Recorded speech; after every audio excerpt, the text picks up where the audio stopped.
Buenas noches, ¿qué tal? ¿Cómo están? Muchas gracias por la invitación de nuevo.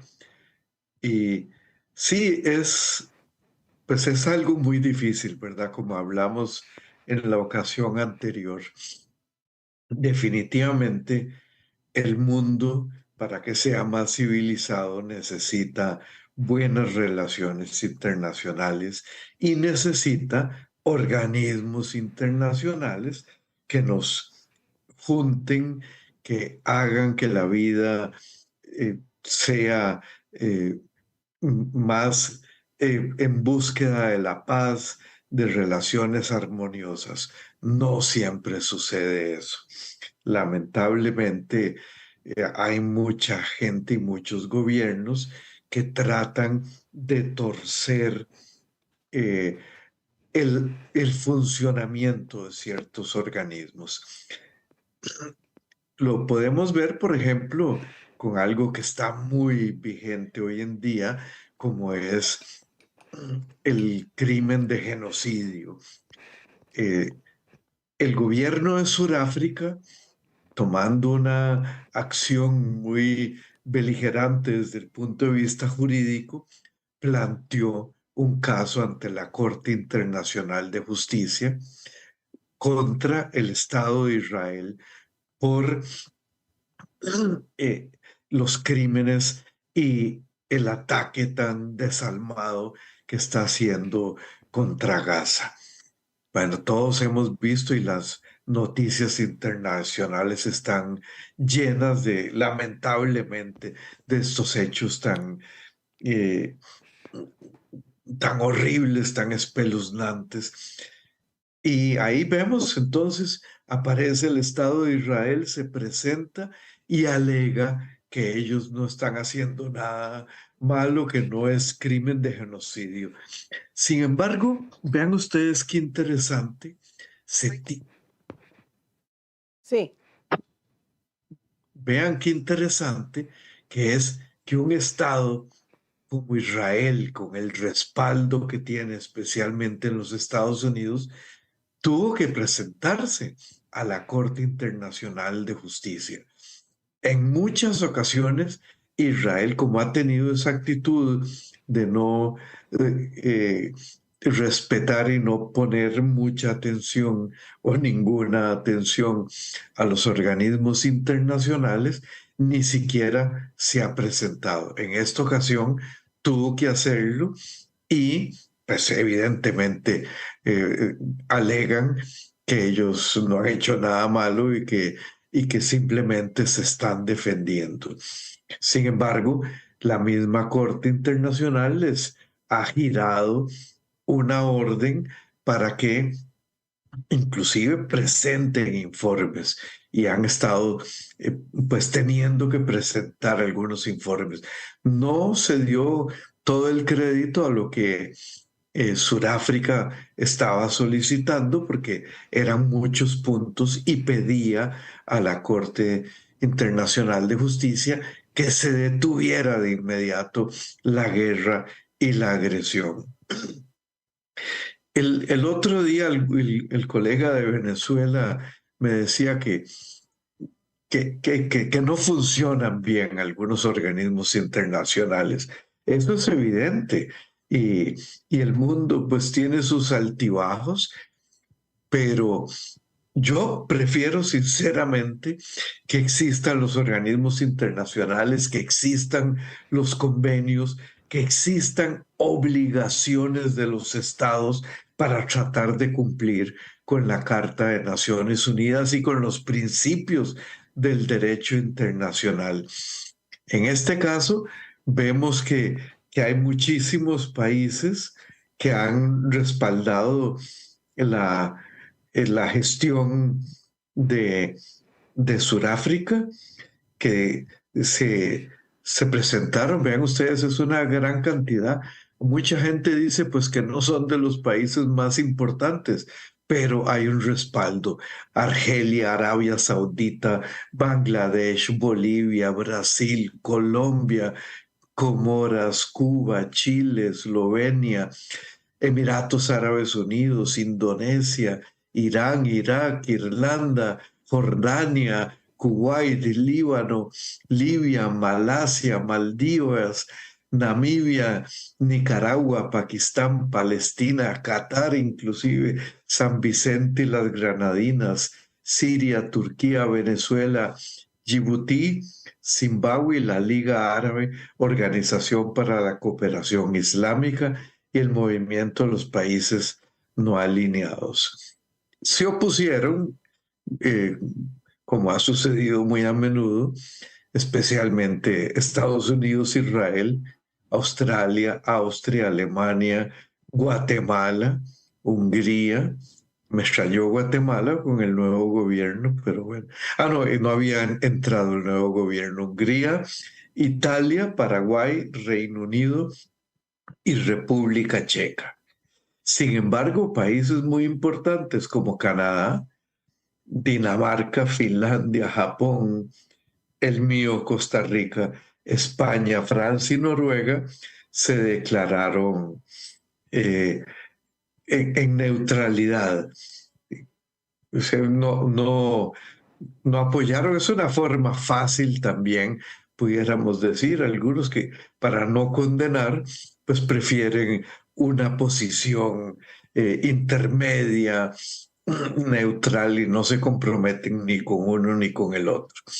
Pero, bueno, efectivamente existen estos países. Por ejemplo, una de las cosas que alegó Israel es que ellos no tenían por qué ser llamados a la Corte Internacional de Justicia porque no, Sudáfrica no tiene nada que ver con lo que está sucediendo. Sin embargo, la Convención del Genocidio lo dice, de prevención, lo dice claramente que eh, tiene que cualquier país signatario puede tener interés legítimo para presentarse y entonces desechó esa, esa gestión de Sudáfrica.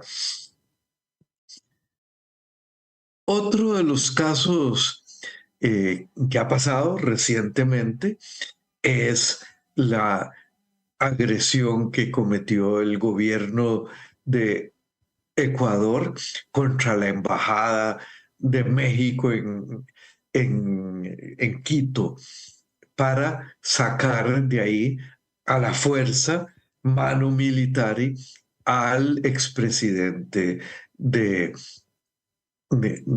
Ecuador.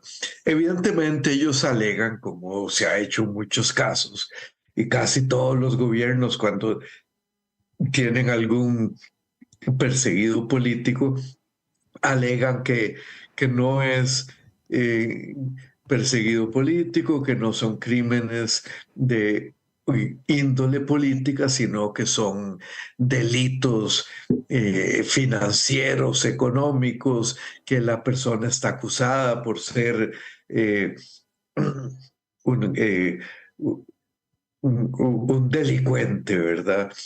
Eh, pero hay que ver el artículo 22 de la Convención de Viena sobre relaciones diplomáticas. Es clarísimo. Los locales de la misión en la embajada, son inviolables. Los agentes del Estado receptor, en este caso es el país a donde está la embajada, no podrán penetrar en ellos sin el consentimiento del jefe de misión, ya sea el embajador o la persona de más alto rango que esté. Evidentemente, México no dio el consentimiento. El Estado receptor tiene la obligación especial de adoptar todas las medidas adecuadas para proteger los locales de la misión contra toda incursión o daño y evitar que se turbe la tranquilidad de la misión o se atente contra su dignidad inclusive. Los locales de la misión, su mobiliario y demás bienes situados en ellos así como los medios de transporte, no pueden ser objeto de ningún registro, requisa, embargo o medida de ejecución. O sea, como decimos en muchos de los países, más claro no canta un gallo. Y en este caso, pues lamentablemente se dio el hecho, la irrupción violenta, arbitraria, violando los principios elementales del derecho internacional. Yo fui embajador de Costa Rica y evidentemente, por más poderoso que sea el país, por más grande, por más rico, tiene que respetar los locales, porque el concepto es que el pedacito de, de oficinas, o aunque sean grandes, se considera territorio nacional del Estado que ha puesto la embajada. ¿Y por qué? Porque las embajadas son los medios idóneos para que los países se comuniquen entre sí, para que se hablen entre sí, para que establezcan relaciones o para que pongan sus protestas. ¿Cuáles serían entonces, Arturo, la condena en términos, bueno, diríamos aquí las Naciones Unidas y otros organismos internacionales que tendrían, especialmente también Israel, que hizo lo mismo en un consulado iraní? Es, Cuáles son las multas, las consecuencias que pueden llevar a estos países? pues el convenio de Viena sobre relaciones diplomáticas no tiene como un tarifario de decir, bueno, si existe esto o el caso de Irak, que es más grave aún porque asesinaron a una serie de funcionarios, no, entonces en el de Ecuador le ponemos $500, por decir, y en el de y Irán $6,000. No, eso no existe. Lamentablemente, como le decía yo a muchos clientes cuando ejercí el derecho, es más fácil violar la ley que hacerla ejecutar. Y en este caso, pues es la ley internacional a través de los convenios, de los tratados, de los protocolos.